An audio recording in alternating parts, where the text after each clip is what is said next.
इतनी छोटी है वो,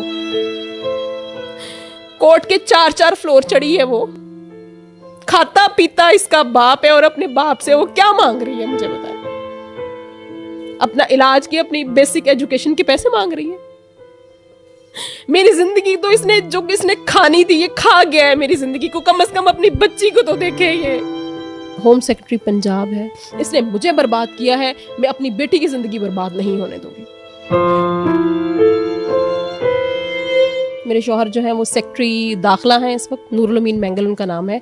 मेरा नाम है अमरीन सरदार। मैं उनकी दूसरी बीवी हूँ और मैं कोर्ट गई हूँ अपने और अपनी बेटी के खर्चे के लिए। हमारी शादी को 6 साल हो गए हैं, लेकिन वो ठीक तरह से अपना मेरी बेटी का और मेरा खर्चा नहीं उठा रहे। आपकी लव मैरिज थी, अरेंज मैरिज थी? लव मैरिज थी। हम लोगों की शादी हुई थी 2018 में, अप्रैल में। उनकी ये दूसरी शादी है, मेरी पहली है। अभी इस वक्त क्या मुश्किलात हैं जो आपको फेस करना पड़ रही हैं बच्ची की कफालत के हवाले से? 5 साल बेटी है और इशू ये है कि बेटी ऑटिस्टिक है। मेरी बात को वो पेरेंट्स समझ सकते हैं जिनके बच्चे ऑटिस्टिक हैं।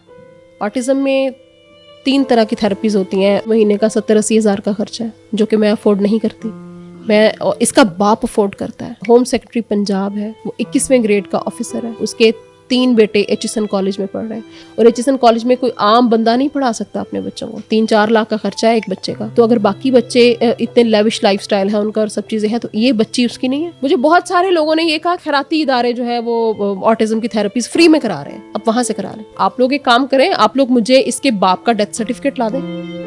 आप लोग मुझे कह दें कि नूरुल अमीन मैंगल मर चुका है। ये बच्ची यतीम है, यतीम और बेआसरा पे ही लगेगा ना ज़कात और खैरात के पैसे। इसका बाप जिंदा है, खाता पीता है, उस बच्ची पे तो ज़कात और खैरात के पैसे या वो थेरेपीज तो नहीं लगेंगी ना उसको। आप मुझे कह दें कि इसका बाप मर चुका है, इसकी मैं थेरेपीज या इसका जो भी चीजें हैं वो मैं खैराती इदारे से करा लेती हूँ।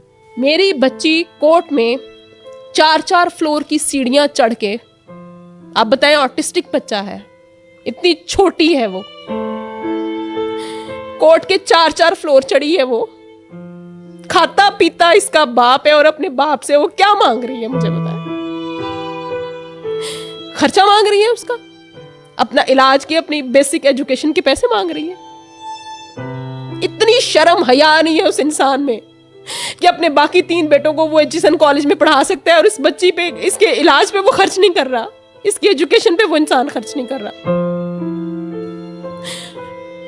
मैं हैरान हूं इस चीज पे कि बाप तो किसी और की भी, गैर की भी बेटी हो ना, किसी और की बेटी हो, उसके सर पे भी हाथ रखते हैं। ये ऐसा पत्थर दिल इंसान है कि इसने अपनी बेटी, और बेटी भी ऑटिस्टिक है।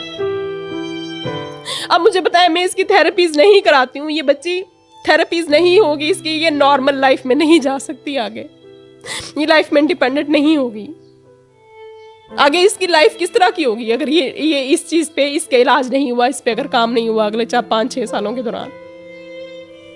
आपकी लाइफ भी काफी डिफिकल्ट हो चुकी होगी, जो कि मैनेज करना ही हाइपर एक्टिव बच्चे को बहुत मुश्किल होता है। हाइपर एक्टिव है, नॉन वर्बल है, बता नहीं सकती चीजों को, जाके मुझे इशारा करके समझाती है, किसी और को इसकी बात समझ नहीं आती मेरे अलावा। मैं काम भी खुद कर रही हूँ, मैं इसको थेरेपीज पे ले जा भी खुद रही हूँ, मैं ड्राइव भी खुद कर रही हूँ, घर से बाहर का अगर कोई काम है मैं वो भी खुद कर रही हूँ। इसने मेरे साथ जो किया है वो तो कर दिया है ना, मेरी जिंदगी तो इसने बर्बाद कर दी है। मेरी जिंदगी तो इसने खानी थी, ये खा गया है मेरी जिंदगी को। कम से कम अपनी बच्ची को तो देखे। ये इसको बिल्कुल खुदा का खौफ नहीं है इस इंसान को, और ऊपर से कोर्ट में जाके ये केस डिले कराने की कोशिशें कर रहा है कि जितना डिले हो सकता है हो जाए, ताकि डिले होता रहे और ये थक जाए, ये धक्के खा के थक जाए, केस इतना डिले हो जाए और ये अपना केस वापस ले ले या ये भाग जाए। इसने मेरी जिंदगी बर्बाद की है ना, ये मुझे, इसने इस हाल को पहुंचाया है। आप मुझे, जब मैंने इससे शादी की थी, आप उस वक्त मुझे देखें और आप इस वक्त मुझे देखें, मेरी हालत इसने खराब कर दी है। इस इंसान ने डिप्रेशन दे के इसने मुझे बर्बाद किया है। मैं अपनी बेटी की जिंदगी बर्बाद नहीं होने दूंगी। डरा धमका भी रहे हैं? हाँ जी, डराना धमकाना दरमियान में कि मैं बच्ची को तुमसे ले जाऊंगा, मैं इसको ले जाके बलूचिस्तान ले जाके फेंक दूंगा, वहीं पलेगी ये, तुम सारी उम्र इसकी शक्ल नहीं देख सकती, मैं तुम्हें मार दूंगा, तुम्हारी लाश नहीं मिलेगी, हम बलोच हैं, हम गोली पहले मारते हैं, बात बाद में करते हैं, कि ये बस बैठी रहे और कुछ ना करे। लेकिन अभी चीज़ें मुश्किल हो रही हैं। अभी देखें, बच्चे 3 साल की एज में स्कूल जाते हैं, और ये हमारी बेटी जो है ये 5 साल की होगी, अभी तक इसके बाप ने इसका स्कूल में एडमिशन नहीं कराया। आप एक मीडिया की बड़ी कामयाब एक एंकर और रिपोर्टर और एक अच्छा लाइफस्टाइल, आपने कभी सोचा था कि यहाँ आप इस लेवल तक आ जाएंगी, ये लाइफस्टाइल हो जाएगा आपका? अगर इतना ये चीज़ें आप प्रेडिक्ट कर सकते या आपको ये चीज़ें पता होती तो फिर आप लाइफ में वो डिसीजन नहीं ना लेते। क्योंकि एक इंसान, एक ऐसा इंसान जो इतना बुज़दिल और कम ज़र्फ है कि वो अपनी 2 बीवियों में इंसाफ नहीं कर सकता। मर्द इतना छुन्ना काका है, वो दूध पीता बच्चा है कि उसने शादी की है और उसमें इतने गट्स नहीं है कि वो अपनी दोनों बीवियों को बराबर रख सके। ये बीवियों में इंसाफ तो इसने क्या करना है, ये अपनी बेटी को उसका बुनियादी हक नहीं दे रहा। ये उठा के एक जाली तलाकनामा बना के ले आया, कहता है तुम्हें मैंने 2019 में तलाक दी है। ठीक है, कहाँ दी है तलाक, किसको दी है, मुझे तो ये भी नहीं पता।